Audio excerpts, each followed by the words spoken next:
Hi, so welcome to this video, Depression, How to Stop It Now.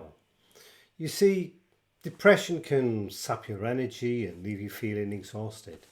It may be difficult to summon the courage or desire to even seek treatment as a result of this, but taking some small steps can help you feel more in control and improve your overall well-being. In this video, you'll find out how you can apply these small steps in a way that will work for you, and it will give you strength to beat your depression. I also have a bonus method that I will be revealing later on. It's a real tonic to you towards the end of this video, as well as a free giveaway to help you, or any of you that's suffering with depression.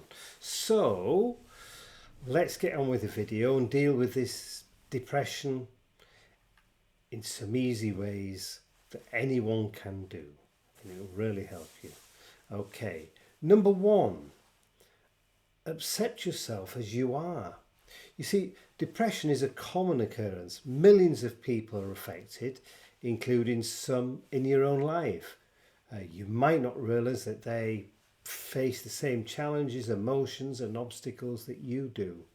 Now, you see, with this disorder, every day is different. It's critical to prioritise your mental health and recognise that where you are now isn't necessarily where you'll be in the future. Being open, accepting and loving towards yourself and what you are going through is key to self-treatment for depression. So moving on to number two. You see, one of the worst sayings out there is, pull yourself together. And it's said, and it's still said, and people say, yes, we understand depression and mental health issues. No, they don't, unless they've actually gone through this or treated people with this. I've done for many years myself through my hypnotherapy service that I do. But one of the things people say, oh, you're wallowing in your own self-pity, you're wallowing in depression. I say wallow if you need to, but do it constructively. You see, suppressing your feelings and emotions may appear to be a smart strategy for dealing with depression's negative symptoms. However, this method is ultimately harmful and so destructive. So if you're having a bad day, allow yourself to experience the emotions, but don't dwell on them. Think about maybe writing about what you're going through at that time. Then think about maybe writing about what you're going through at that time. Then when the emotions subside, write about it again as well. You see, observing yourself and how depressive symptoms can ebb and flow can be a great way, a real instructive way to give you both self-healing and hope. As you move forward with yourself, you'll feel that you're leaving your depression behind, but you need to do this and practice this. Number three, recognize that today isn't necessarily how you'll feel tomorrow. You see, the mood, emotions and thoughts of today are not those of tomorrow at all. We're always different, whether you suffer from depression or not. If you didn't succeed in getting out of bed today or achieving your goals today, keep in mind that you will still have tomorrow to actually try again. Don't be so hard on yourself. You have to allow yourself to accept that while some days will be challenging, others will be fantastic. Try to look forward to a new day tomorrow. Number four, instead of assessing the whole picture, assess just the parts of the picture.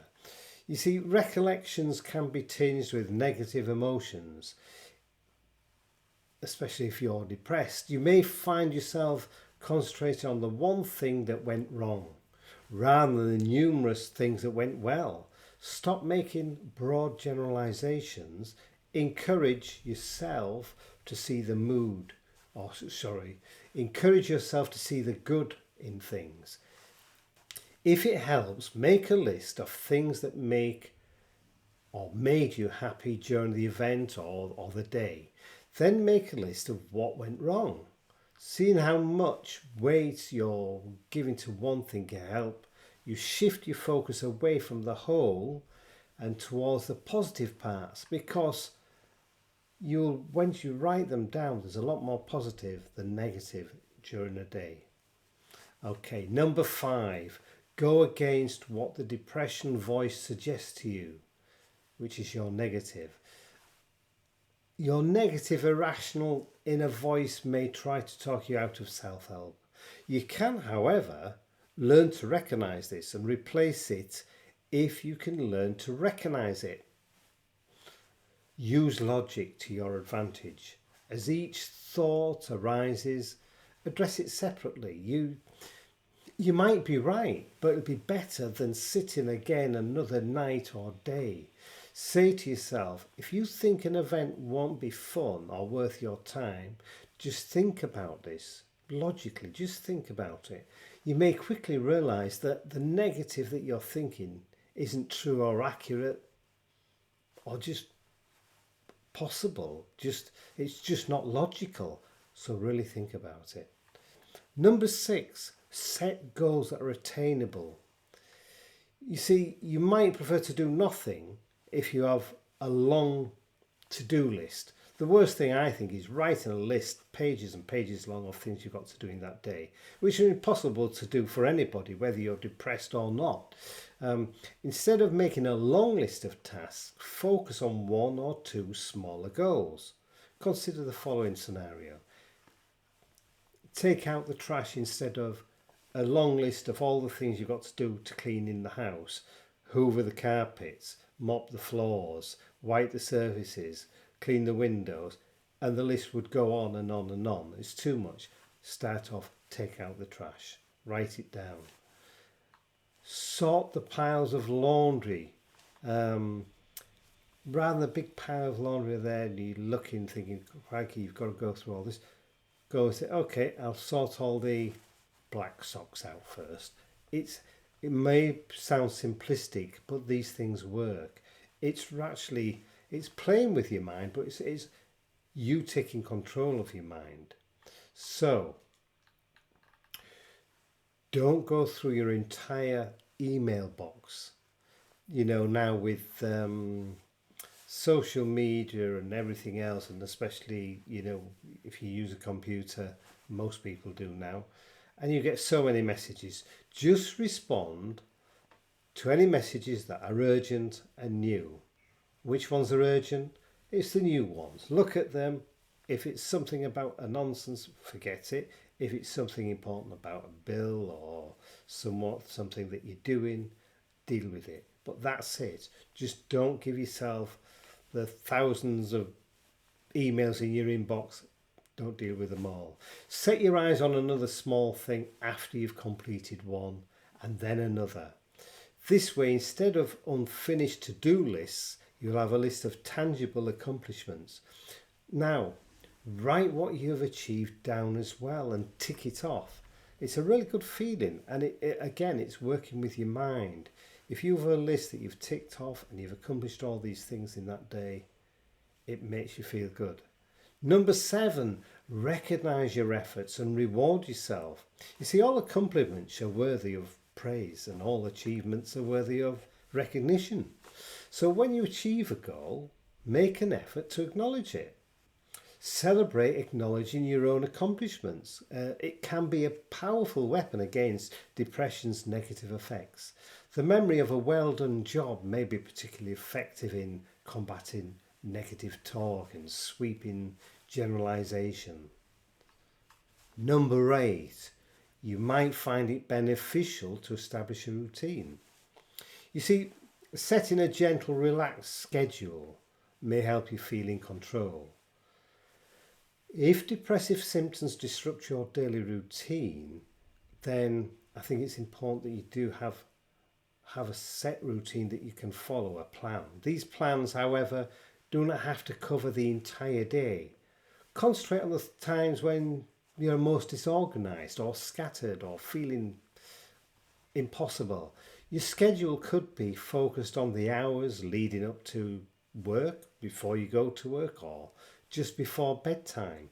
Maybe it's just for the weekends, but concentrate on developing a loose but structured routine that will assist you in maintaining your daily work rate. Number 9, do something you like to do. Now, I think that this is really important. You may feel compelled to give in to your exhaustion as a result of depression. You feel as though I'll just go back to bed and it'll be okay. Right. Sometimes you do have to fight this. Now, it could be more powerful than any happy feelings. This is the concern. So you need to push yourself to do something you enjoy that is both relaxing and energizing. Playing an instrument, singing or painting, going for a walk in the country or biking, all these types of things. Now, these activities can help you overcome your symptoms by providing subtle boosts in your mood and your energy, so you can reward yourself as much as you want. Personally, if I've had enough and I'm going and doing these things, I'll go off and I'll play the piano for a while. I find it so relaxing, and I also like to sing. I will defy anyone not to feel good if they sing. And by the way, you don't need to be a Pavarotti or a Celine Dion. Just sing your favourite song. Even sing along with it and make you feel good. Number 10.